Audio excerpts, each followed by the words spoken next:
ချိန်ဟာတိတ်တူတောင်းတယ်တေချင်းတရားဆိုတာခလေးမို့လို့ညာမယ်မထင်နဲ့နာမည်ကမောင်သက်ရှည်ဆိုပေမဲ့6လနဲ့သေးတယ်နော်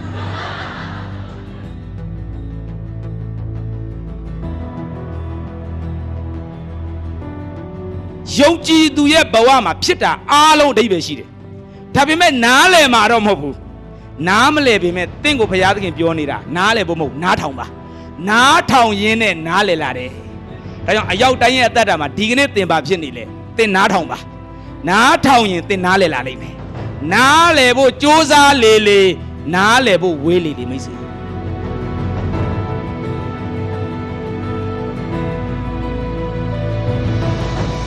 တရားတွေကောင်းပါတယ်ကိုမမလုံနိုင်တာမလုံနိုင်ရင်ဘယ်မှာလမ်းဆုံးမလဲချစ်တော်မိတ်ဆွေ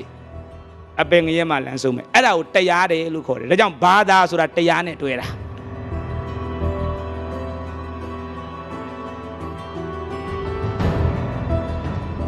ဘာသာမခွဲဘူးလူမျိုးမခွဲဘူးအစင်တမ်းမခွဲဘူးခရိယာဖယားမဟုတ်ဘူးအပြစ်ရှိတဲ့လူဘယ်လူမျိုးမဆိုဘယ်ဘာသာမဆိုအပြစ်ရှိတဲ့ကိုမကယ်နိုင်ဘူးဆိုရင်သူလာကယ်တယ်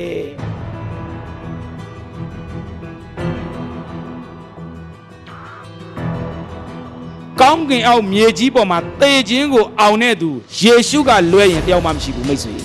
ယခင်ကမရှိဘူးယခုမရှိဘူးနောင်လည်းမရှိဘူးဟာလေလုယာ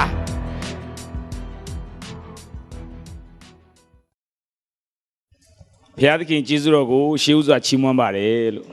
ဒီနေ့ရောက်ရှိလာတဲ့မိဘများညီကိုမောင်နှမများနဲ့ဆရာဆရာမအားလုံးကိုအထူးပဲကျေးဇူးတင်ပါတယ်လို့ကျွန်တော်တို့ရဲ့အသက်တာထဲမှာချီးမွမ်းတာတို့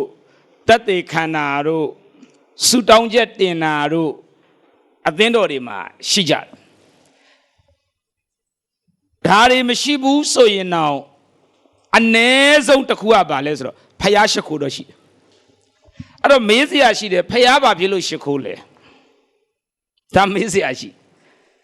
ဖယားရှိခိုးအမျိုးမျိုးရှိတယ်အဲ့ထဲမှာကျွန်တော်တို့ဒီကဖယားရှိခိုးကစမ်းကြဲတယ်ဒီလိုပြောလို့တခြားသင်းတော်နဲ့မတူဘူးလို့ပြောချင်တာမဟုတ်ဘူး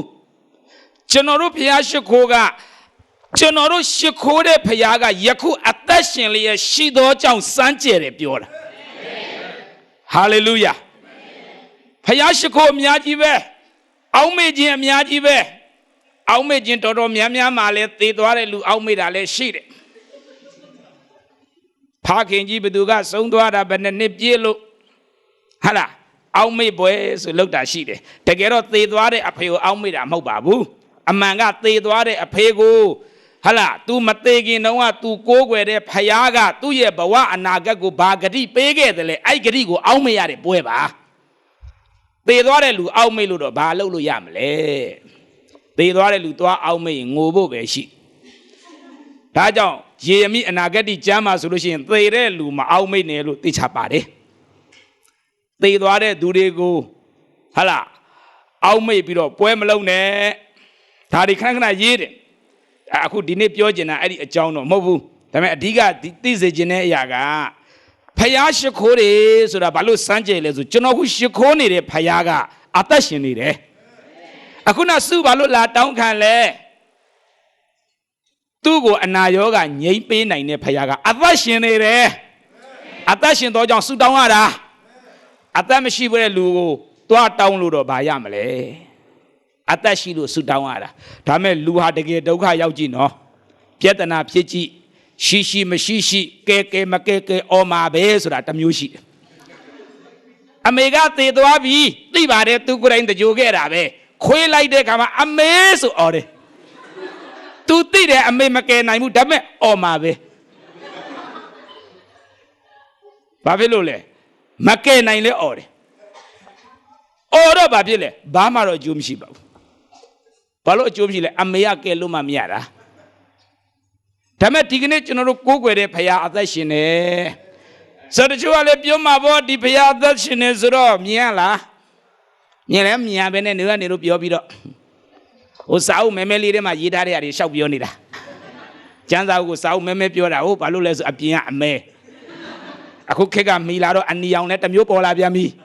အထက်ကစာတော့ဒါပါပဲအဲ့တော့အဲ့ဒီထဲမှာရေးတိုင်းငါတို့ကယုံရမှာလားဒါလည်းရှိပြန်ရော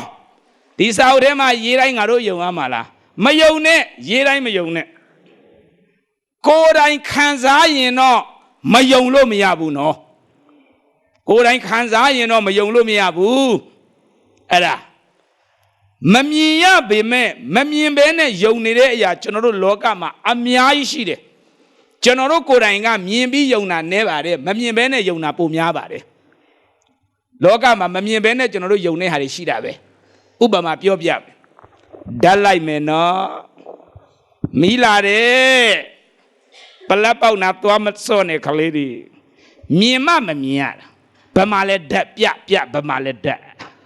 ကြိုင်ကြည့်လေမမြင်ရဘူးလျှက်စစ်စီးနေတာမမြင်ရဘူးမမြင်ရပေမဲ့ဘာလုပ်လဲ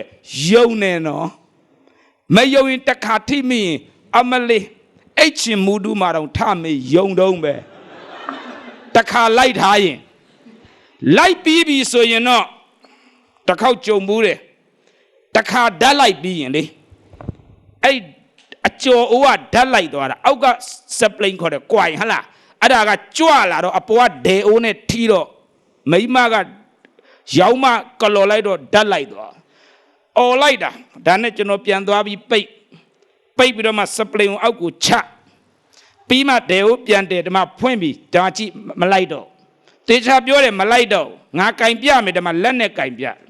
မလိုက်ဘူးပြောလဲမကင်တော့ဒီမှာကင်ပြမယ်ပြောလဲမရတော့ဘူးဓာတ်တော့မလိုက်တော့ဘူးအရှိန်လေးက9ရက်ကြာတယ်အဲ့ဒီအရှိန်ကြောင့်ကိုပဲဝင်ကြော်ရတော့တာမမြင်ရဘူးနော်ဒါပေမဲ့ထိမိရင်သိသွားမယ်ဟာလေလုယာဖယားသခင်မမြင်ရဘူးဘာလို့မမြင်ရလဲအသက်ရှင်တဲ့ဖယားဆိုတာဒီမျက်စိနဲ့ကြည့်ရင်မတွေ့ရဘူးကောရိန္သုဒုတိယဆောင်မှာဘယ်လိုပြောတယ်ထင်လဲထာဝရတည်တဲ့အရာတွေကတဲ့မျက်စိနဲ့မမြင်ရဘူးတဲ့ထာဝရမတည်တဲ့အရာကမျက်စိနဲ့မြင်ရတယ်ဖယားလည်းဒီလိုပါပဲထာဝရတည်တဲ့ဖယားဆိုတာဒီမျက်စိနဲ့မတွေ့ရဘူးဒါပေမဲ့စမ်းကြည့်သိရလိမ့်မယ်မမြင်ဘဲနဲ့စမ်းကြည့်လို့ရတယ်တစ်ခေါက်တော့ဒီလိုပဲဆေးရုံသွားတယ်လူနာတယောက်ဆူတောင်းပေးဖို့သွားလိုက်တယ်မိန်းမတယောက်ဘိုက်ကြီးကြီးနဲ့ဖြတ်သွားတာကျွန်တော်လန့်သွားတယ်သူ့ကိုကြည့်ပြီးဟိုက် तू ကလည်းမတွေ့ဘူးစာသားအကြီးကြီးကတ်ထားတဲ့အရှိကနေကိုဖြတ်လျှောက်စာသားအသေးချာရေးထားတယ်ဓာတ်ရောင်ကြီးသင်းနေပါ၍ကိုဝင်ဆောင်မိခင်များဖြတ်တန်းသွားလာခြင်းမပြုရ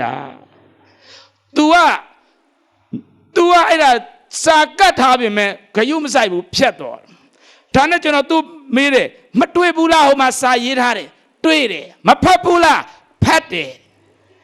ဒါဆိုဘာလို့ဖြတ်လဲမြင်မှမမြင်တာတဲ့ဓာတ်ကဒီမှာကြည့်လေဘာမှမဖြစ်ဘူးတဲ့မမြင်ရပေမဲ့ရှိတယ်နားမထောင်ဘူး तू ကပြောလိုက်သေးတယ်ငါဒီဆေးရုံမှာတန်ရှင်းရေးအလုပ်သမားလုပ်တာကြာလာပြီ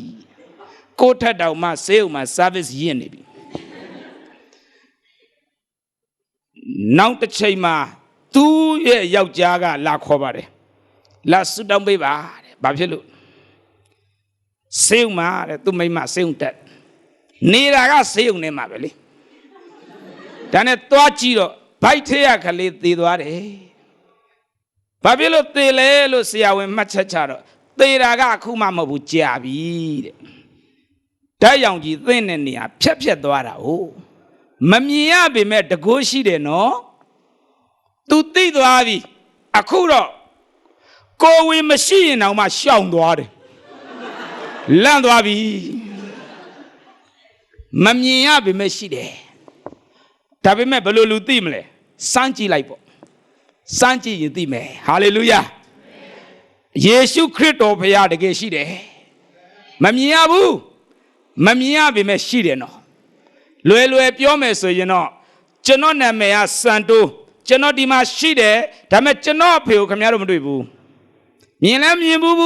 မိတ်လည်းမဆက်ဘူးခင်လည်းမခင်ဘူး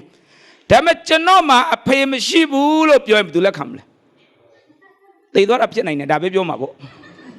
အဖေတော့ရှိမှာပဲဒါပေမဲ့ငါတို့မသိတာပေါ့ကျွန်တော်ကိုကြည်ချင်းအဖြစ်ကျွန်တော်မှာအဖေရှိတယ်ဆိုတဲ့ဇကားကိုဘယ်သူမှညင်းမှာမဟုတ်ပါဘူးဖယဲသီးတခွားသီးတွေကမွေးလာတာမဖြစ်နိုင်ဘူးဘယ်သူမဆိုကျွန်တော်ကိုကြည်ရင်အဖေတော့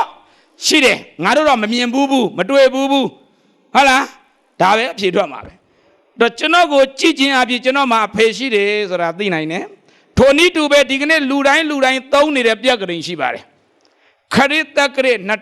2017လူတိုင်းသုံးတယ်ဟိန္ဒူလည်းသုံးတယ်မွတ်စလင်လည်းသုံးတယ်ဗုဒ္ဓဘာသာလည်းသုံးတယ်ခရစ်ယာန်တွေလည်းသုံးတယ်နတ်စာလည်းသုံးတယ်ဒီပြက်ကလေးကိုခရစ်တက္ကရာ2017ခရစ်တက္ကရာဘယ်အစပေါ်လဲခရစ်တော်မြေကြီးပေါ်ကြွလာတဲ့အချိန်ကနေစပြီးမှခရစ်တက္ကရာဆိုတာဖြစ်လာတာခရစ်တော်မကြွလာရင်ခရစ်တက္ကရာဆိုတာပေါ်စရာအကြောင်းမရှိဘူးဓမ္မရှိတဲ့မိဘများညီကိုမောင်နှမများခရစ်တက္ကရာကိုကြည်ခြင်းအဖြစ်ခရစ်တော်တကယ်ရှိခဲ့တယ်ဆိုတာတော့သိကြတယ်ခရစ်တော်ကိုမမြင်ဘူးပေမဲ့ခရစ်တက္ကရာကိုကြည်လိုက်ရင်ခရစ်တော်တကယ်ရှိခဲ့တယ်ဒါမဲ့ငါတို့တော့မမီလိုက်ဘူးဒီလိုတော့ပြောစရာရှိခရစ်တော်တကယ်ရှိခဲ့လို့ဒါပေါ်လာတာဟုတ်ကဲခရစ်တော်ဆိုတော့တချို့ကလည်းပြောမှာပေါ့ခရစ်ယာန်ဖယားသူတို့ခရစ်ယာန်ဖယားတနေ့တစ်ခါကောက်ရိုးပုံလေးနဲ့ခရစ်စမတ်တွေဘာတွေလုပ်ကြဘီယာဘူးတွေဖောက်ကြဝတ်တွေတတ်ကြတချို့ကလည်းခရစ်စမတ်လို့ပြောရင်ဘီယာဘူးလမ်းမြင်တယ်ဘာလို့လဲဆိုခရစ်ယာန်ရဲ့သာသနာအလောက်အောင်မြင်တာ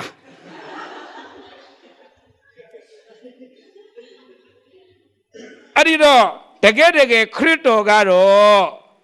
နွားစခေါမှာသူလူစားတိခန္ဓာမှန်ပါတယ်အဲ့ဒီခရစ်တော်ကခရစ်ယာန်မဟုတ်တာ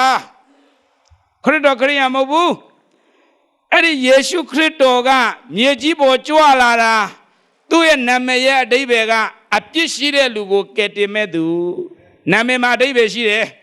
ကျုံတယ်လို့မဲ့တာမဟုတ်ဘူးကျွန်တော်တောင်ပေါ်သားတွေလည်းနာမည်လေးတွေပြင်အဓိပ္ပာယ်နဲ့မြန်မာလူမျိုးများလည်းနာမည်ပိတ်အဓိပ္ပာယ်နဲ့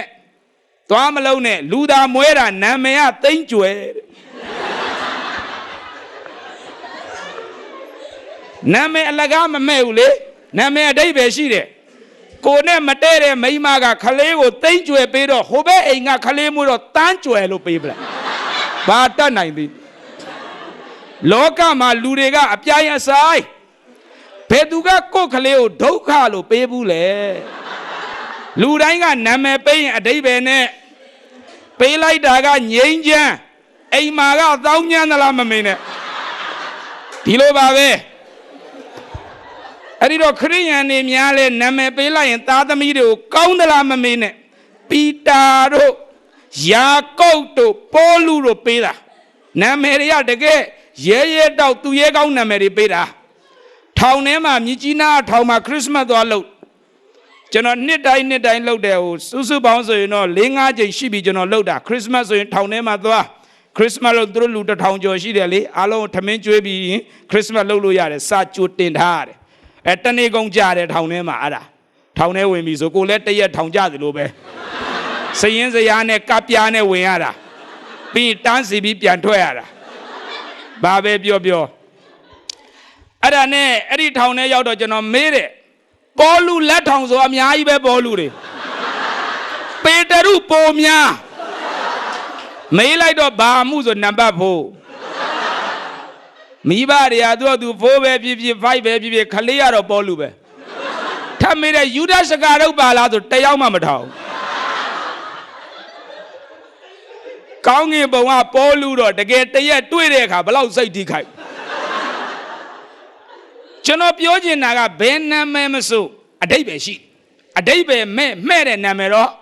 မရှိပါဘူးအတိပ္ပယ်မမဲ့ပါအားလုံးကအတိပ္ပယ်ရှိတယ်နော်သူ့နာမည်နဲ့သူ့အတိပ္ပယ်နဲ့လှလှလေးတွေမဲ့တာကဲယေရှုတဲ့စဉ်းစားရင်တစ်ဖက်ကဝမ်းသာစရာတစ်ဖက်ကပြန်စဉ်းစားရင်စိတ်ထိခိုက်စရာယေရှုဆိုတဲ့နာမည်ကကျွန်တော်တို့စဉ်းစားရင်တော့ဝမ်းသာစရာဒါပေမဲ့သူ့ဘက်မှာနေပြီးစဉ်းစားရင်စိတ်ထိခိုက်စရာဘာကြောင့်လဲဆိုယေရှုဆိုတဲ့အတိပ္ပယ်ကလူတွေကိုအပြစ်ကကယ်မဲ့သူဘလောက်ဝမ်းသာစရာကောင်းလဲလူတွေကိုတရားပေးမဲ့သူမဟုတ်ဘူးလူတွေကိုကိုယ့်အကိုကယ်ငါလမ်းကြောင်းပေးမယ်ဒီလိုမပြောဘူး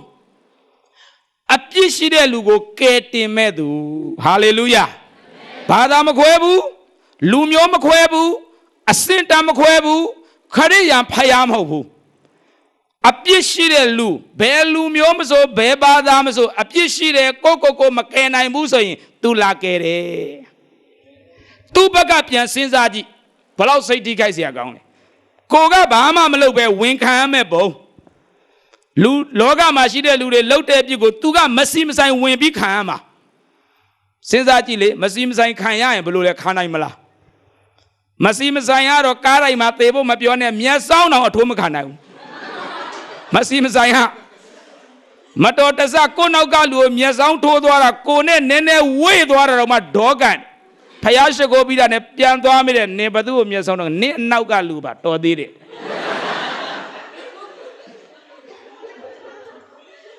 ဆိုလိုတဲ့အဓိပ္ပာယ်ကကိုစားခံဖို့တော့မပြောနဲ့နော်ခံသိလို့ခံရရင်တော့မခံနိုင်ဘူးလူဆိုတာဟုတ်တယ်မို့လားစဉ်းစားကြည့်ကိုကလည်းဖမ်းခံသေးတယ်ပြီးတော့မတရားဖမ်းနေတယ်ဘာဖြစ်လို့နှစ်မတရားဖမ်းလဲငါစာအုပ်မရှိလို့တဲ့ဩစာအုပ်မရှိတဲ့လူကိုဖမ်းတာမတရားခန္ဓာခံရတာကျင့်တတ်တာမဟုတ်ဘူးလူဆိုတာလေအဲ့တော့ယေရှုခရစ်တော်ကိုတစ်ဖက်ကစဉ်းစားရင်တော့အပြစ်ရှိတဲ့လူကိုလာကယ်တာတစ်ဖက်ကစဉ်းစားရင်တော့ तू ဘာအပြစ်မှမရှိပဲ तू လာခံတာဘလောက်စိတ်ထိခိုက်စရာကောင်းလဲသူ့ကိုဝင်ဆောင်တဲ့မိခင်ကိုနာမည်တစ်ခါတည်းကောင်းကင်တမန်ကပေးပြီးသားမွေးလာတဲ့ခလေးကိုနာမည်မရွေးရဘူးနော်ယေရှုဆိုနာမည်ပေးရမယ်တကယ်လို့မြန်မာအမျိုးသမီးဖြစ်ရင်တော့ပေးမှာပဲဘာလို့လဲဆိုအတိတ်ပဲလည်းမသိဘူးလေပြီးတော့ကြိုက်တဲ့နာမည်သာပေးရတယ်ဒါပေမဲ့မာရိကအတိတ်ပဲသိတယ်ယေရှုဆိုတဲ့အတိတ်ပဲကလောကမှာရှိတဲ့လူတွေရဲ့အပြစ်ကိုငါပိုက်ထဲကခလေးကခံရမှာဆိုတော့တစ်ဖက်ကစဉ်းစားကြည့်ဘလောက်စိတ်ထိခိုက်စရာကောင်းလဲတကယ်စိတ်ထိခိုက်စရာဒါပေမဲ့အဲ့ဒီမာရိကဝန်ခံတယ်ဒါနဲ့ပဲသူငယ်တော်ယေရှုလူစားတိခံပြီးအဲ့ဒီယေရှုခရစ်တော်လူစားတိခံပြီးတဲ့အခါမှာမြေကြီးပေါ်မှာနှစ်ပေါင်း30ကျော်တတ်တော်ထင်ရှားတယ်ယေရှုရှိခဲ့တယ်မွေးဖွားခဲ့တယ်ဆိုတာတော့ညင်းစရာမရှိဘာကြောင့်လဲခရစ်တက်ကလေးကတတ်သိထူတယ်ရှေ့ဆက်သွားရင်ယေရှုမြေကြီးပေါ်မှာအနှစ်30ကျော်တတ်တော်ထင်ရှားတယ်သူတတ်တော်ထင်ရှားတဲ့ကာလတစ်လျှောက်လုံးစုစုပေါင်းသူလုပ်တဲ့အလုပ်3ချက်ပဲရှိအစအဆုံးကြည့်ရင်3ချက်ပဲအဓိကအချုပ်အပြည့်ပြောရရင်တော်တော်များများအချုပ်ဆိုကြိုက်တယ်ပြီးတော့မယ်ဆိုပြီးတော့လေကျွန်တော်ခဏချုပ်တာဒါကြောင့်တရားဟောပြီးစဉ်းသွားရင်သူများမယ်ဆရာဏီကုန်း6ခါတော့နော်တဲ့နံပါတ်1တစ်ချက်ယေရှုခရစ်တော်ဘာလို့တရားဒေသနာဝင်ငါတယ်နှုတ်ကပတ်တော်ဝင်ငါတရားဟောတယ်ဘလို့နေဘလို့ထိုင်ဆိုတာဝင်ငါနံပါတ်2တကိုးပြ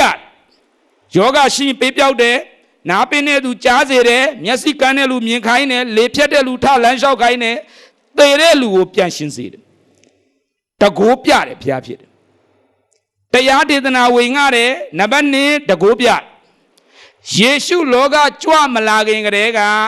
ဘာသာတီးတီးမှာလူမျိုးတီးတီးမှာဖွဲ့စည်းတီးတီးမှာတရားပြနိုင်တဲ့လူအများကြီးရှိတကိုးပြနိုင်တဲ့လူလည်းရှိတယ်တရားပြနိုင်တဲ့လူကတော့များတယ်တကိုးပြနိုင်တဲ့လူကတော့နည်းနည်းနေသွားတယ်တရားကတော့လူတိုင်းပြတယ်လူတော်များများဒါပြနိုင်တယ်ကောင်းလေးမတောင်းနဲ့နော်သူကြတောက်ပြီးတော့ငါတောက်လို့ငါခံနေရလို့မင်းကိုစေတနာနဲ့ပြောတာဒါလည်းသင်္ကန်းစာပဲဟုတ်လားသူကြတောက်ပြီးတော့ငါတောက်လို့ငါခံလို့မင်းကိုပြောတာဒါလည်းပြတာပဲဆိုလိုတဲ့အဓိပ္ပာယ်ကတရားပြတဲ့လူအများကြီးပါဘလို့နေဘလို့ထိုင်မိဘကိုယိုသေး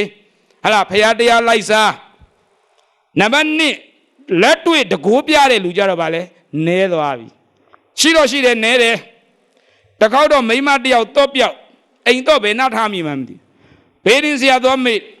ဟိုလဲရောက်ကိုဘာမှမပြောရသေးဘူးဘေးရင်ဆရာအရင်ပြောတယ်နင်တော့ပြောက်တယ်မှတ်လာတယ်ပန်းအောက်မှာထားထားတယ်လေတဲ့အော်မှန်တာမေးတော့မမေးရသေးဘူးဖြေတာမှန်နေတာပဲချက်ချင်းပြန်လာတော့ပန်းအောက်မှာတကယ်တော့ရှိတကိုးပြနိုင်တဲ့လူတွေလည်းရှိပါတယ်ယေရှုမလာခင်ကတည်းကဒါတွေရှိတယ်ယေရှုလာတော့ကလည်းအဲ့ဒါမျိုးတွေရှိသေးတယ်အခုထိလည်းတကိုးပြနိုင်တဲ့လူတွေရှိပါတယ်တချို့မိတဲ့တက်နေသွားတယ်မဟုတ်လားရှားတွေကိုအနဲ့ဖောက်ပြီးတော့သွားနေတယ်မဟုတ်လားတကိုးပြနိုင်နဲ့ကိုလုံးမလားသွားမလုံးနဲ့ဝါမခွဲရသေးဘူးလက်ကအရင်စွတ်တာဘာဖြစ်လို့လဲရှားမှာကြောက်လို့အသားမပွန်းသေးဘူးမေးခိုင်ကာကွယ်စေးလေးကြိုးထိုးတတ်မှဒီကနေ့လူတွေကကြိုးတင်များတယ်ယုတ်ကြည်ခြင်းနဲ့တော့လာမပြောနဲ့ဘီပိုးကာကွယ်စေးကထိုးပြီးပြီ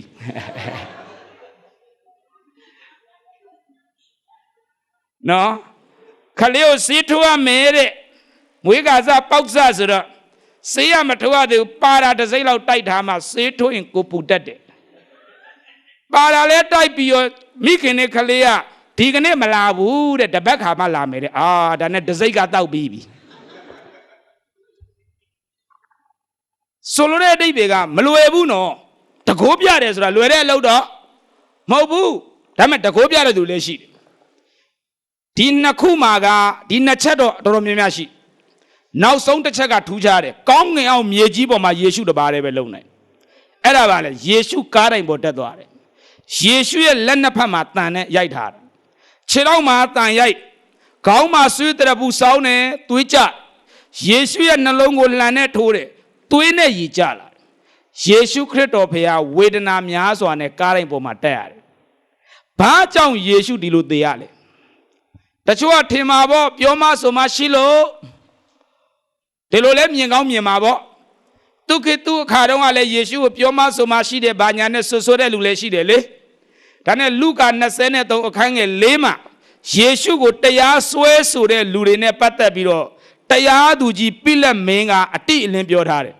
လုကာ23:4မှာထိုသူ၌အဘယ်ပြစ်ကိုများရှာမတွေ့ယေရှုကိုအပြစ်ရှာတာအပြစ်တစ်ခုမှမတွေ့ပါဘူးအပြစ်လုံးဝမရှိတဲ့ယေရှုကားတိုင်ပေါ်မှာဘာကြောင့်သေရတယ်လဲကားတိုင်ပေါ်တက်တဲ့အခါမှာဟေရှာယ53:6မှာပြောတယ်အဲ့ဒီယေရှုခရစ်တော်ရဲ့အပေါ်မှာမိတ်ဆွေနဲ့ကျွန်တော်အပြစ်အားလုံးတင်လိုက်ပြီဖေဟာဟာလေလုယာယေရှုဟာတရားပြယုံတတ်လာတာမဟုတ်ဘူးတကိုးပြယုံတတ်လာတာမဟုတ်ဘူးမိတ်ဆွေနဲ့ကျွန်တော်အပင်ငရဲသွားမဲ့အပြစ်ကိုကားတိုင်မှာလာပေးဆက်တာဖြစ်တယ်ငရဲသွားမဲ့အပြစ်ကိုခမည်းတော်ဘုရားကယေရှုပေါ်တင်လိုက်တယ်ယေရှုခရစ်တော်ပေါ်မှာကျွန်တော်တို့အပြစ်ရောက်သွားတဲ့အခါမှာကျွန်တော်တို့မှာအပြစ်မရှိတော့ဘူးဘာကြောင့်အပြစ်မရှိလဲသူ့ပေါ်မှာကျွန်တော်တို့အပြစ်ရောက်သွားလို့ပဲအဲ့ဒီကျွန်တော်တို့အပြစ်ကြောင့်သူလက်ဝါးကတ်တိုင်မှာအသေးခံတယ်သူ့အသွေးနဲ့ကျွန်တော်တို့အပြစ်ကိုဆေးကြောတယ်တကြိုပြီး3ရက်မြောက်တဲ့နေ့မှာသေခြင်းကရှင်ပြန်ထမြောက်တဲ့ဘုရားဖြစ်တယ်ဟာလေလုယာသေခြင်းမြစ်စုမှန်ကိုအောင်မြင်တဲ့ဘုရားဖြစ်တယ်ယေရှုခရစ်တော်ဘုရားတပါးတည်းပဲသေခြင်းကိုအောင်မြင်တာဖြစ်တယ်ကောင်းကင်အောက်မြေကြီးပေါ်မှာသေခြင်းကိုအောင်တဲ့သူယေရှုကလွဲရင်တယောက်မှမရှိဘူးမိတ်ဆွေယခင်ကမရှိဘူးယခုမရှိဘူးနောင်လည်းမရှိဘူးဟာလေလုယာသေခြင်းကိုအောင်တာနဲ့သေခြင်းကပြန်ရှင်တာမတူဘူးနော်ဒီလိုပြောရင်တချို့ကသေခြင်းကိုအောင်တာငါတို့ရွာမှာလည်းရှိတာပဲလို့ထင်နေမယ်သေပြီးပြန်ရှင်တာရှိတယ်သေပြီးပြန်ရှင်တာရှိတယ်အဲ့ဒါသေခြင်းကိုအောင်တယ်လို့မခေါ်ဘူးသေပြီးပြန်ရှင်အဲ့ဒီလူပြန်သေအောင်မယ်မဟုတ်လားပြန်သေတဲ့အမျိုးဆိုရင်အောင်တယ်မခေါ်ဘူးသေခြင်းကိုအောင်တယ်ဆိုတာသေပြီးတော့ပြန်ရှင်တယ်နောက်ဘယ်တော့မှမသေတော့ဘူးဟာလေလုယာအဲ့ဒါကိုသေခြင်းအောင်တယ်ခေါ်တာလာဇရုဆိုတဲ့ပုဂ္ဂိုလ်သေခြင်းကရှင်တယ်ဒါပေမဲ့ तू ပြန်သေရတယ်ကျမ်းစာမှာတပိသလို့ခေါ်တဲ့သမီးလေးသေပြီးရှင်တယ်ဒါပေမဲ့ तू ပြန်သေရတယ်ဒါကြောင့်သူ့ကိုသေခြင်းအောင်တယ်လို့မခေါ်ဘူးလောကမှာသေပြီးရှင်တဲ့သူတွေရှိပါတယ်ဒါပေမဲ့အဲ့လူတွေပြန်သေတယ်လေဒါကြောင့်သေခြင်းကိုအောင်တယ်လို့မခေါ်ဘူးယေရှုခရစ်တော်ကတော့သေခြင်းကိုအောင်မြင်တဲ့ဘုရားဖြစ်တယ်သေခြင်းကနေအောင်မြင်သွားတဲ့ဘုရားကဒီနေ့ခေါ်ဖိတ်နေတယ်ဝင်လေး၍ပင်ပန်းတော်သူအပေါင်းတို့ငါထံသို့လာကြလောငါသည်ချမ်းသာပေးမည်လူတိုင်းမှာဝန်ရှိတယ်နော်ကြိုက်တဲ့ဘာသာတရားကိုလေ့လာဘာသာတရားတိုင်းကောင်းတယ်ကိုပြန်မေးကြည့်အဲ့ဒီဘာသာတိုင်းနေနိုင်လား ဘာသာတွေကောင်းတယ်တရားတွေကောင်းတယ်ဒါပေမဲ့ကျွန်တော်တို့အဲ့ဒီတိုင်းနေနိုင်သလားကိုစမ်းစစ်ကြည့်အဲ့ဒီဘာသာတရားဆိုတာကျွန်တော်တို့ကအဲ့ဒီတိုင်းလိုက်လျှောက်မှကျွန်တော်တို့ရဲ့တမလွန်ကဟာလားခံမှန်းလို့ရဒါပေမဲ့ကိုပြန်မေးကြည့်အဲ့ဒီဘာသာတရားတိုင်းကိုနေနိုင်သလားများမပြောနဲ့နှစ်ချက်ပဲပြောမယ်ကြိုက်တဲ့ဘာသာလေးလားအားလုံးမှာတူတာရှိတယ်အဲ့တူတဲ့အရာနှစ်ခုပြောမယ်တစ်ခုလောဘမကြီးနဲ့ဘယ်ဘာသာမဆိုပါတယ်လောဘမကြီးနဲ့ဓမ္မရှိတဲ့မိဘများညီကိုမောင်တို့များလောဘမကြီးတဲ့သူရှိသလားမိတ်ဆွေကိုမေးပါသင်လောဘမကြီးဘူးလားလောဘမကြီးပဲနဲ့ထိုင်းနိုင်ငံကိုရောက်လာသလားစဉ်းစားကြည့်ပါလောဘတော့မကြီးဘူးပြန်ကန်ဒီဟင်းတထုပ်တော့ငါပေးအောင်လောဘမကြီးတဲ့သူတယောက်မှမရှိဘူးဒုတိယတစ်ချက်ဘယ်ဘာသာမဆိုလေ့လာဒေါသမထွက်အောင်ဘာသာတိုင်းမှာပါတယ်ဒေါသထွက်တာမကောင်းဘူးကဲဒေါသမထွက်ပဲနေနိုင်လားမနေနိုင်ဘူးဒေါသမထွက်ပဲဘယ်သူမှမနေနိုင်ဘူးအဲ့တော့ကျွန်တော်ကမိုးကောင်းဆိုတဲ့ကချင်ပြည်နယ်မှာမိုးကောင်းဆိုတဲ့မြို့တစ်မြို့မှာသွားဝေငှဘူးတယ်ဒေါသမထွက်တဲ့လူတယောက်မှမရှိဘူးဒေါသကိုမထိန်နိုင်ဘူးဆိုအဖိုးကြီးတယောက်ကပြောတယ်ခေါင်းဖြူနေပြီငါတော့ထိန်နိုင်တယ်တဲ့မင်းတို့နဲ့မတူဘူးတဲ့ငါသက်ကြီးပြီတဲ့ဒါနဲ့ကျွန်တော်ပြောတယ်မထိန်နိုင်ဘူးလူတိုင်းဒေါသရှိတယ်အသက်ကြီးလည်းရှိတယ်မထိန်နိုင်ဘူး तू ကထိန်နိုင်တယ်ကျွန်တော်ကမထိန်နိုင်ဘူး तू ကထိန်နိုင်တယ်ပြောရင်ပြောနေ तू ဒေါသထွက်လာ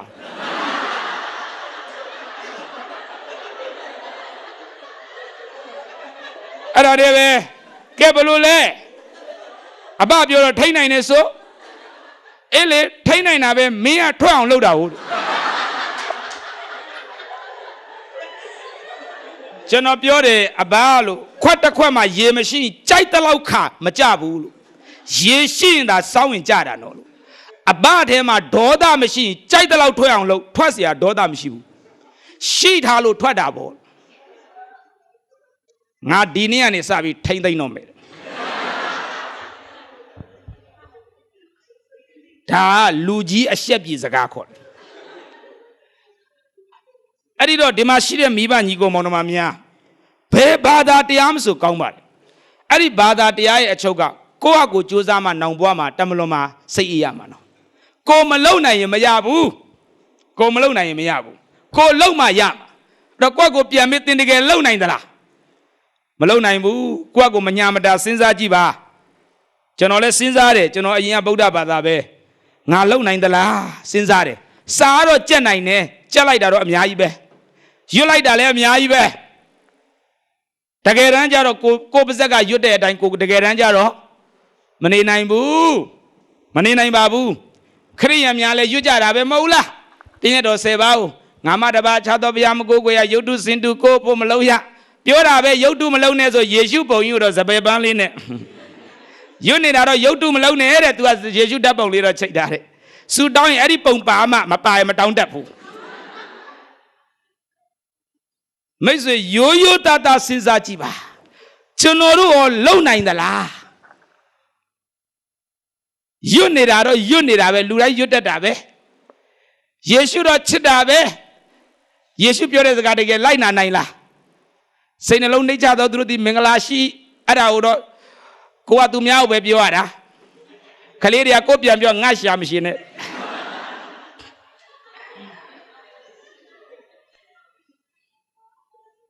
တရားတွေကောင်းပါတယ်ကိုမမလုံနိုင်တာမလုံနိုင်ရင်ဘယ်မှာလမ်းဆုံးမလဲချစ်တော်မိတ်ဆွေအပင်ငရဲမှာလမ်းဆုံးမယ်အဲ့ဒါကိုတရားတယ်လို့ခေါ်တယ်ဒါကြောင့်ဘာသာဆိုတာတရားနဲ့တွဲတာဒါမဲ့ဒီကနေ့ကျွန်တော်မကယ်နိုင်ဘူးဘာသာကောင်းတယ်ကျွန်တော်မကယ်နိုင်ဘူးဘာသာတရားဆိုတာကိုလုံမှရမှာမရတဲ့အတွက်ကြောင့်ကိုမကယ်နိုင်တဲ့အတွက်ကြောင့်ယေရှုခရစ်လောကကြွလာတယ်ဟာလေလုယာအဲ့ဒီယေရှုခရစ်ရမဟုတ်ဘူးအပြစ်ရှိတဲ့လူကိုကယ်ဖို့လာတာယေရှုခရစ်တော်မြေကြီးပေါ်မှာအနှစ်30ကျော်တတ်တော်ထင်ရှားပြီးပြီမိတ်ဆွေနဲ့ကျွန်တော်အပြစ်ကိုလက်ဝါးကတ်တိုင်မှာပေးဆက်ပြီးပြီမိတ်ဆွေမယုံရင်ဆက်ပြီးပြီယုံရင်ဆက်ပြီးပြီနော်ယုံမှဆက်တာမဟုတ်ဘူးမနေ့ကဗမာပြည်ကယုံတော့တစ်ခါဆက်ဘန်ကောက်မှာဒီနေ့ယုံတော့တစ်ခါဆက်ဒီလိုမဟုတ်ဘူးတစ်ချိန်တစ်ခါတည်းနဲ့မိတ်ဆွေနဲ့ကျွန်တော်အပြစ်ကိုဆက်ပြီးသွားပြီအဲ့ဒီယေရှုကပြောပါတယ်ယော3:16မှာငါပေးဆက်ပြီးပြီဆိုတာယုံကြည်လက်ခံတဲ့သူအပယ်ငရဲမသွားရဘူးမယုံဘူးဆိုရင်တော့ အပြစ်စင်ခြင်းခံရမယ်ငရဲသွားရမယ်ဘာကြောင့်လဲကျွန်တော်လက်ဖက်ရည်တော့ဆရာထွန်းမြတ်သူရှင်းပေးလိုက်ပြီဆိုရင်ကျွန်တော်ရှင်းစရာမလိုတော့ပါဘူးဘာလို့လဲတောက်တာတော့တောက်တယ်သူရှင်းပေးလိုက်ပြီဆိုပြောတဲ့အတွက်ကြောင့်ကျွန်တော်ရှင်းစရာမလိုတော့ဘူးဒါပေမဲ့ဘာလို့ဖို့တော့လိုတယ်ယုံဖို့တော့လိုတယ်နော်ကျွန်တော်စဉ်းစားမှာပေါ့တောက်တာကလာရှင်းတာကရင်ဘာဆိုင်လဲငါတို့ကဟောတုံးနဲ့တဲတဲ့မျိုးမှမဟုတ်တာဆိုတော့တခြားစီပဲမဖြစ်နိုင်တဲ့ကိစ္စမယုံဘူးဆိုရင်တော့ကိုယ့်အကိုရှင်းရမှာယုံနေဆိုရင်တော့ဒါရှင်းစရာမလိုတော့ဘူးမယုံရင်တော့ကိုယ့်အကိုဘာလုပ်ရမလဲရှင်းရမှာပေါ့ဒီနေ့မိတ်ဆွေနဲ့ကျွန်တော်ပြစ်ကိုယေရှုဆက်ပြီးပြီယုံကြည်လက်ခံရင်တော့တမလွန်မှာငရဲသွားစရာမလိုတော့ဘူးမယုံဘူးဆိုရင်တော့ကိုလှုပ်တဲ့အတိုင်းကိုရှင်းရမယ်ကိုလှုပ်တဲ့အတိုင်းကိုရှင်းဆိုဘာမှသွားရှင်းမလဲမိတ်ဆွေတမလွန်မှာအပင်ငရဲသွားရမယ်ဒီသတင်းစကားကိုကြားတဲ့အချိန်မှာတကယ်ပဲနှလုံးသားထဲမှာအော်ငါပြစ်ကိုယေရှုဆက်ပြီးပြီလို့သင်ယုံကြည်ရင်သင်အခုချက်ချင်းထောက်ရတတ်ရတယ်ဟာလေလုယာမယုံဘူးဆိုရင်အချိန်ပေးမယ်မိတ်ဆွေလေးလာအောင်မယ်စဉ်းစားအောင်မယ်ဆိုအချိန်ပေးမယ်အဲ့ဒီယေရှုခရစ်တော်ဟာအသက်ရှင်တယ်နော်မမြင်ရဘူးဒါမဲ့သူရှိတယ်သင်အနားမှာရှိတယ်မမြင်ရပေမဲ့ရှိတယ်အဲ့ဒီယေရှုကစိန်ခေါ်တယ်ငါ့ကိုခေါ်တော့ငါထူးမိသူ့ကိုခေါ်ကြည့်ပါထူးမယ်ကျွန်တော်အရင်တော့မယုံပဲဒါသူများကျွန်တော်ပြောတယ်ခေါ်ကြည့်သူထူးတယ်အေးခေါ်ရမယ့်နေ့ရောက်လာရင်ခေါ်မှာပေါ့ဘယ်နေ့ခေါ်မလဲဒုက္ခရောက်တဲ့အခါအစဉ်ပြေရင်တော့ဘယ်ခေါ်မလဲဟုတ်လားအစဉ်ပြေရင်တော့ကိုဟာလေးနဲ့ကိုပေါ့ဒုက္ခရောက်ရင်တော့ဗမာစကားရှိတယ်ခလုတ်ထိမှာအမိတာဒုက္ခရောက်ရင်တော့ဖျားတမယ်အဲ့ဒီခါကျရင် तू ပြောတယ်ကိုဖျားကိုတာမရတဲ့အဆုံးသေးကြပြီဂိတ်ဆုံးရောက်သွားမှယေရှုကယ်ပါပြောကြည့် तू ပြောတဲ့အတိုင်းကျွန်တော်လဲကိုဖျားကိုတာမရတဲ့အဆုံးမှသေးကြပြီဆိုမှယေရှုကယ်ပါလို့ပြောကြည့်တယ်ကျွန်တော်မယုံပါဘူးဒါပေမဲ့ပြောကြည့်တယ်အဲ့ဒီကယေရှုတကယ်ကယ်တယ်ဟာလေလုယာဒါပေမဲ့ကျွန်တော်အဲ့ဒါလဲအစဉ်ပြေသွားရောတိုက်ဆိုင်တာနေမှာပါဆိုမယုံတော့တိုက်ဆိုင်တာလည်းဖြစ်နိုင်တယ်တကယ်တော့သူအစဉ်ပြေမလို့လေဆုသွားတောင်းပြီးအစဉ်ပြေသွားတဲ့ခါကျတော့ဆုတောင်းလို့ရတယ်လို့ဘာလို့ထင်သွားတတ်တယ်စိတ်ထဲမှာဆွေးဆွားပြတော့မယုံနောက်တစ်ခေါက်ဒုက္ခပြန်ရောက်အစဉ်မပြေဘူးပြန်တစ်ခါယေရှုကိုခေါ်ကြည့်တယ်ယေရှုကယ်ပါအစဉ်ပြန်ပြေတယ်ကျွန်တော်အကြိမ်ကြိမ်ခရစ်တော်ကိုစမ်းတယ်3ကြိမ်ဟာခရစ်တော်ကယ်တဲ့အတွက်ကြောင့်ယေရှုခရစ်တော်ဟာတကယ်ပဲပြောရင်ပြောတဲ့အတိုင်းမှန်ပါလားဆိုတာသဘောပေါက်သွားတယ်ဒါကြောင့်ဒီမှာရှိတဲ့မိဘများမသေးမချင်းတော့စဉ်းစားလို့ရတယ်ဒါပေမဲ့သေမဲ့ရက်ကိုမသိတဲ့အတွက်အရေးကြီးတယ်နော်သေပြီးမှစဉ်းစားမယ်ဆိုအချိန်မရှိတော့ဘူးစဉ်းစားရင်းနဲ့သေသွားရင်လည်းအချိန်မရှိတော့ဘူးမိတ်ဆွေနဲ့ကျွန်တော်မိစားကုန်တော့မယ်နော်အချိန်ဟာတိတ်တူတောင်းတယ်သေခြင်းတရားဆိုတာခလေးမို့လို့ညာမယ်မထင်နဲ့နာမည်ကမောင်သက်ရှည်ဆိုပေမဲ့6လနဲ့သေတယ်နော်ပြောလို့မရဘူးအဖိုးကြီးသေမလို့နဲ့မသေဘူးလူနာဆောင်အရင်သေသွားတာရှိတယ်ဒါတွေကအများကြီးနော်စပိန်နဲ့ကားတိုက်တဲ့ကားတွေကလူအရင်သေးတယ်ဒါလည်းရှိတယ်စဉ်းစားကြည့်ပါမိတ်ဆွေအဲ့တော့ဒီမှာရှိတဲ့မိဘများကျွန်တော်တို့မီးစာဘယ်နေ့ကုန်မယ်ဆိုတာဘယ်သူမှမသိဘူးဒါကြောင့်မီးစာမကုန်ခင်လေးမှာပြောချင်တာကမသေးခင်လေးမှာရင်ကြီးအောင်ပြောတော့မီးစာမကုန်ခင်တောင်ပေါ်သားအဲ့ဒါခက်တယ်ဘာမှမသိဘူးဆိုတော့ရှင်းပြောရင်တော့မသေးခင်လေးမှာယေရှုခရစ်တော်သင်ပြစ်ကိုဆက်ပြီးပြီနော်သင်နှလုံးသားတွေကယုံကြည်လက်ခံရင်တမန်တော်မှာငရဲသွားစရာမလိုတော့ဘူးဒါလေးကိုအရေးတကြီးပြောချင်တယ်ဒါကခရစ်တော်ကိုယုံကြည်လက်ခံဖို့ပါတကယ်ယုံကြည်ပြီးရင်ဖခင်ကကျွန်တော်တို့ရဲ့ဘဝကိုပို့ဆောင်နေတာရှိသေးတယ်ကျွန်တော်ခရစ်တော်ကိုယုံပြီးပြီယုံကြည်ပြီးတဲ့နောက်လက်ခံပြီးတဲ့နောက်မှာဖခင်သခင်ကကျွန်တော်ကိုနေ့စဉ်ပို့ဆောင်ကောင်းကြီးလည်းပေးတယ်သွန်သင်တာလည်းရှိတယ်တခါတလေမဖြစ်ချင်တာတွေလည်းဘဝမှာဖြစ်လာတယ်ဒါလည်းကြုံရတယ်ဖြစ်ချင်တာကြီးပဲရွေးဖြစ်တာမဟုတ်ဘူးဖခင်သခင်ကကျွန်တော်တို့ရဲ့မော်တော်ပီကယ်မဟုတ်ဘူးတစ်ချိန်လုံးလမ်းပြခိုင်းရအောင်ဖခင်သခင်ကကျွန်တော်တို့ရဲ့ဝိတ်တာလည်းမဟုတ်ဘူးခဏနေထမင်းတောင်းလိုက်ဟင်းတောင်းလိုက်နဲ့ဆိုတော့ဖခင်ကကျွန်တော်တို့ကိုပြုတ်ပြင်တာတွေလည်းရှိတယ်ကျွန်တော်တို့ဘဝမှာတကယ်ယုံကြည်ပြီးပြောတာပါနော်မယုံကြည်ခင်တော့တစ်မျိုးပေါ့ တကယ်ယုံကြည်ပြီးတဲ့လူများအတွက်ဖယားသခင်ကျွန်တော်တို့ကိုတွန်းတင်နေတဲ့ဟာတခုရှိတယ်အဲ့ဒါလေးကိုပြောခြင်းတစ်ချိန်လုံးကရှင်လုကာအခန်းကြီး9 1ကနေ10အထိကြည့်ရင်ပေတရုဆိုတဲ့အရင်တော့သူ့နာမည်ရှိမုံပေါ့လေရှိမုံဆိုတဲ့လူငါးဖမ်းတယ်တညလုံးစူးစမ်းပြီးရှာတယ်တကောင်းမှမရမိုးလင်းတဲ့အခါကျတော့ငါမဖမ်းတော့ဘာလို့သူတို့ခေတ်သူတို့အချိန်တော့အဲ့ဒီသူတို့ဖမ်းတဲ့ရေအိမ်ကရေသိပ်ကြီးတယ်လေရေကြီးတော့ငါကမိုးလင်းလူမြင်တယ်လူကလည်းငါမြင်တယ်ငါထွက်ပြေးတော့ဒါကြောင့်မိုးလင်းငါမဖမ်းအောင်သိမ်းရတယ်မိုးချုပ်မှာမှောင်မဲမှာဖမ်းလို့ရတော့တညလုံးသူဖမ်းတယ်တကောင်းမှမရအောင်မိုးလဲလင်းတော့ဖမ်းလို့မရတော့လေငါလူတွေ့ပြေးမှာတညလုံးဖမ်းတော့မရရင်မိုးလင်းပို့ဆိုးပြီပေါ့ဒါနဲ့ပိုက်ကွန်ဆေးပြီးငါဖမ်းတဲ့ပိုက်ကွန်ကိုလျှော်ပြီးသိမ်းတော့ယေရှုသူစီရောက်လာမိတ်ဆွေငါမရဘူးဆိုရင်သူတနေ့စာတော့ခတ်ပြီအဲ့ဒီချိန်မှာယေရှုရောက်လာတယ်စဉ်းစားကြည့်ကိုဒုက္ခရောက်နေတဲ့အချိန်မှာခရစ်တော်ရောက်လာပြီးတော့သူ့ကိုပြောလဲဆိုတော့လှေခဏငါတဲ့ဒါသူငါပေးလိုက်တယ်ခရစ်တော်ကလည်းတပရိတ်တည်းမပြောဘူးနော်တဆင့်ချင်းသွားတာလှေခဏငါပေးလိုက်ငါလဲပြီးတော့ခရစ်တော်ဘာထပ်ပြောလဲလူပါထပ်ငါတယ်ကန်းနဲ့ခွာပြီးလှေငါပြီးလူပါငါတာတပရိတ်တည်းမငါတပရိတ်တည်းငါမအားဘူးပြောလိုက်မှာလှေပဲဆိုပေးလိုက်တာပေးပြီးမှလူပါငါပြန်အောင်ကန်းနဲ့ခွာပြီးအဲ့တော့ तू ပါတက်ရတော့တာဗောခေါ်လဲပြီးရောဘာလုပ်တယ်တင်လဲနှုတ်ကပတ်တော်ဝင်ငှတယ်ယေရှုကဒုက္ခရောက်နေတဲ့လူနော်ငါမရတဲ့လူအဲ့ဒီနှုတ်ကပတ်တော်စိတ်ဝင်စားမလားငါပဲစိတ်ဝင်စားမှာအလုံးမရတဲ့လူဖះเจ้าလားဘာစိတ်ဝင်စားမလဲဟဲ့နင်အလုံးလေးပါလေးမရှိဘူးလား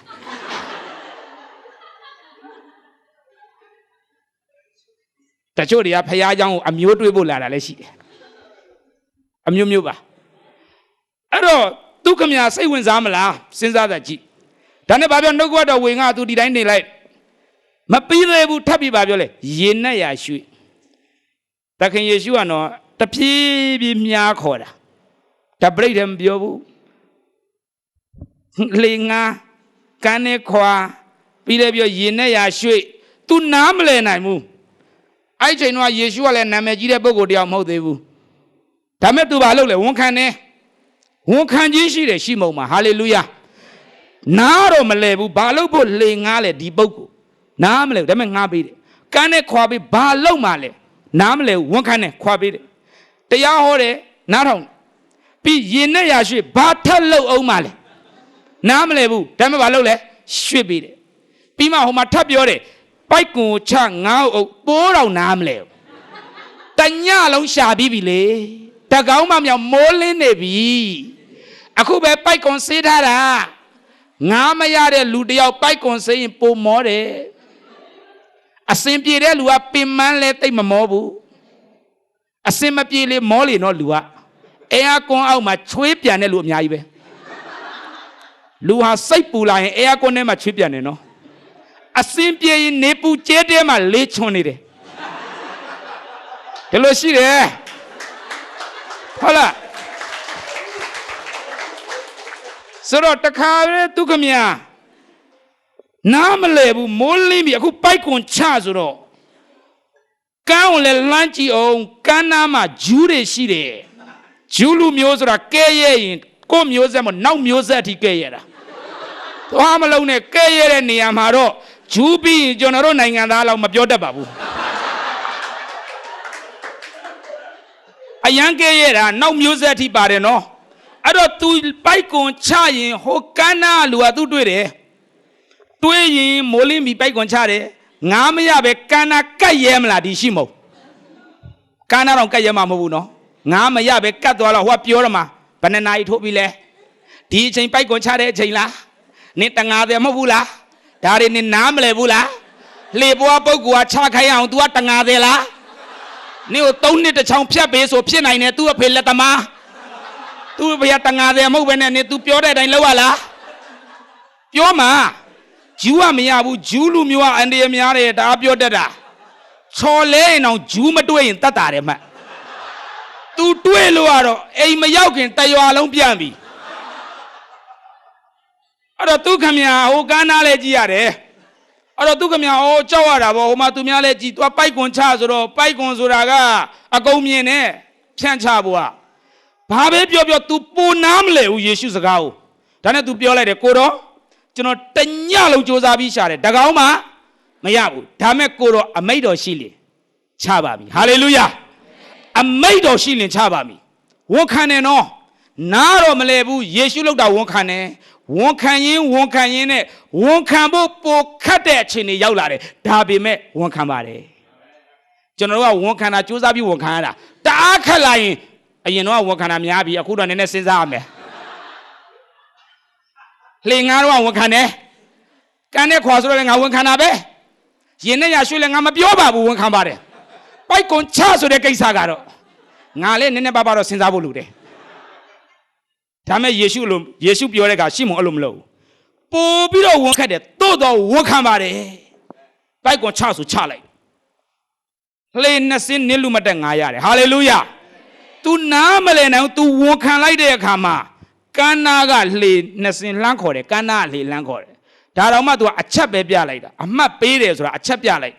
तू အချက်ပြတာကိုကန်းနာကလှေကတွေးရင်ပိုက်ကွန်ချရင်မတွေ့ဘူးလားစဉ်းစားကြည့်တွေးရင် तू ငားမရရင်ရှက်ကွဲမှာဒါနဲ့လှေလဲလာရောလှေနှစ်စင်းနစ်လူမတက်ငားနဲ့ဘာဖြစ်လဲပြေးသွားတယ်ချက်ချင်း तू သဘောပေါက်သွားတယ်ကိုတော်တဲ့ကျွန်တော်စီကဖယ်သွားပါတယ်ကျွန်တော်အပြစ်များတယ် तू နားလဲသွားပြီဟာလေလုယာပထမနားမလဲဘူးနားထောင်ရင်းနဲ့နားလဲလာတယ်ရှမုန်ကနားလဲလို့နားထောင်တာမဟုတ်ဘူးနားထောင်ရင်းနဲ့နားလဲလာတာဟာလေလုယာနောက်ဆုံးယေရှုကပြောတယ်လှေနဲ့ပိုက်ကွန်စွန့်ငါနောက်ကိုလိုက်အကုန်စွန့်ပြီးလိုက်သွားတယ်ဘာကြောင့်လဲသူ့ဘဝမှာ तू နားလဲသွားပြီဒီပုဂ္ဂိုလ်ဘလို့ပုဂ္ဂိုလ်မျိုးလဲဆိုတော့ तू ကောင်းကောင်း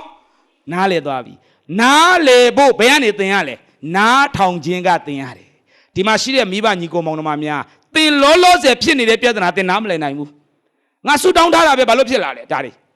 အလူငွေထဲနေနေဘာလို့ပတ်ဆိုင်ကြပြောက်လဲဒါလည်းနားလဲခြင်းမနားလဲမယ်ဘဝမှာနားမလဲနိုင်ဘူးဘုရားသခင်လုပ်နေတဲ့အရာတွေနားမလဲပေမဲ့သင်ကိုဒီနေ့အားပေးခြင်းတယ်ရှမုန်ကနားထောင်ပြီးမှနားလဲတာနော်ဒီနေ့သင်ဘဝမှာနားမလဲနိုင်တဲ့အရာတွေအားလုံးကိုနားလဲခြင်းရင်ဒီနေ့အားပေးမယ်သင်နားထောင်လိုက်ပါနားထောင်ရင်နားလဲလာလိမ့်မယ်လူတွေကနားလဲမှနားထောင်ခြင်းနားလဲမှနားထောင်ခြင်းထမင်းချက်မယ်ချက်ရင်ဖခင်ကဘယ်လောက်ကောင်းကြီးပေးမှာလဲသိကြအောင်ပြောတစ်လဆောင်းရမှာလားသုံးလဆောင်းရမှာလားယူပါယုံရတဲ့ပုဂ္ဂိုလ်သွားမိမယ်ဘယ်လိုလဲကောင်းကြီးကကျွန်တော်တို့ကနားလဲခြင်းနဲ့နားလဲပြီးမှနားထောင်ခြင်းဒါပေမဲ့ဘုရားသခင်ကဒီလိုမဟုတ်ဘူးနားထောင်ကြည့်ပါနားလဲလာမယ်ဒါအင်မတန်အရေးကြီးတယ်ဒါနဲ့ကျွန်တော်မြစ်ကြီးနားမှာကျွန်တော်သင်တန်းလုပ်ကြားပါပြီ1996အဲ့ဒီလောက်ပတ်ဝန်းကျင်ကအဲ့ဒီမှာဒေါက်တာသိန်းထေးပါတယ်ဆရာဆယ်မြသိန်းပါတယ်ဆရာပေါကေကြိုက်ပါတယ်အဲ့ဒီသင်တန်းမှာကျွန်တော်သင်တန်း3လလုပ်ဒီလိုမျိုးပဲတပည့်တော်ပြသင်တန်းလုပ်တော့ကျွန်တော်အိမ်တိမ်မှာပေါ့သင်တန်းလုပ်ဒါသင်တန်းလုပ်တော့လူတွေကလည်းများပါတယ်တော်တော်များတယ်များတော့စပိန်နဲ့ဆိုင်ကယ်တွေရက်တာမော်တော်ပီကယ်တောင်လာပြောရတယ်ဟိုဘက်လန်ဒီဘက်လန်ပိတ်ကုန်လို့ဒါနဲ့နောက်ကြတော့ဒီလိုပဲပေါ့ခရစ်ယာန်ဆိုရင်လဲခရစ်တော်မရတဲ့ခရစ်ယာန်လဲခမများများဟုတ်ဒါနဲ့တော်တော်များများလူတွေကအစိုးရကိုတိုင်ဒီမှာလူတွေစုတယ်ဘာညာပေါ့ဒါနဲ့ပဲအာနာပိုင်เนี่ยဒါထုံးစံအတိုင်းပဲလေငါရောက်တဲ့ပုံမစုအမိတ်တကယ်ရှိတာဟုတ်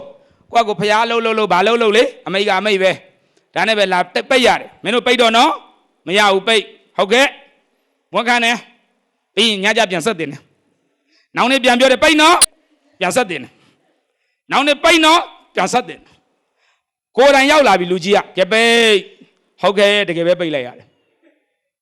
ဘယ်လိုလုပ်ရမလဲကျွန်တော်တို့အဲ့လူကြီးကိုမေးတယ်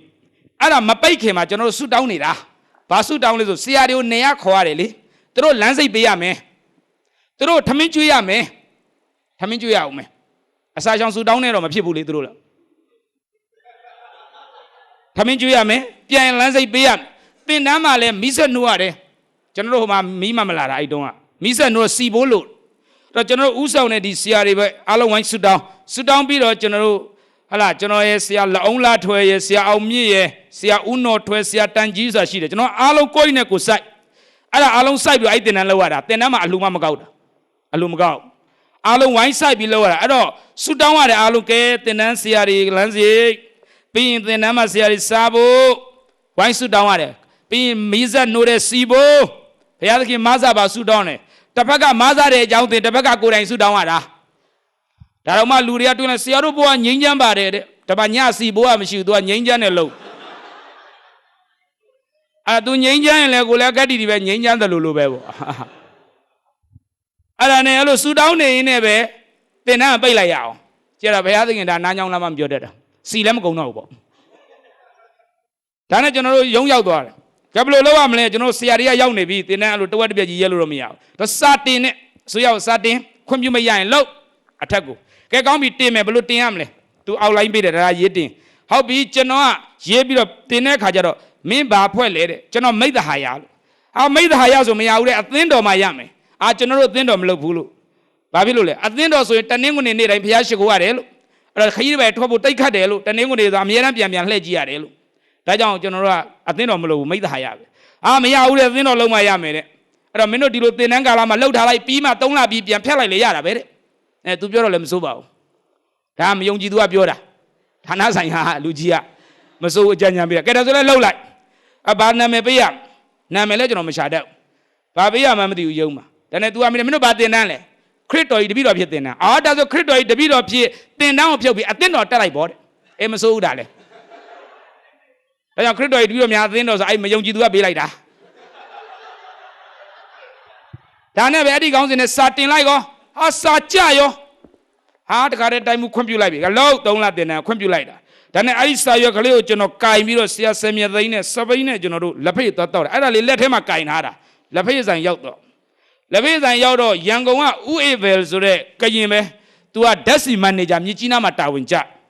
तू နဲ့ကျွန်တော်မသိဘူးဆရာဆယ်မြတ်သိန်းနဲ့ तू ကတော့သိတယ်တငယ်ချင်းနေဒါနဲ့ပဲလက်ဖိတ်တောင်းနေနဲ့ तू ရောက်လာဆယ်မြတ်သိန်းဘာလာလုပ်လဲငါတို့သင်တန်းကိစ္စလာတာကွာတဲ့အခုကျေးဇူးတော်ပဲတဲ့မှာတိုင်မှုခွင့်ပြုလိုက်ပြီတဲ့ပါမင်း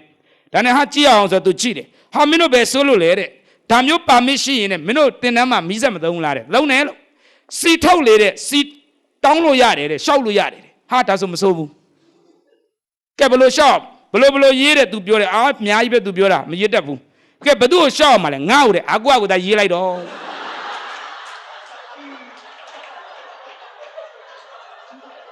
့အောက်မှာလက်မှတ်ပဲထိုးပေးလိုက်တယ်သူကရေးလိုက်တယ်ဘာရေးလဲမသိဘူး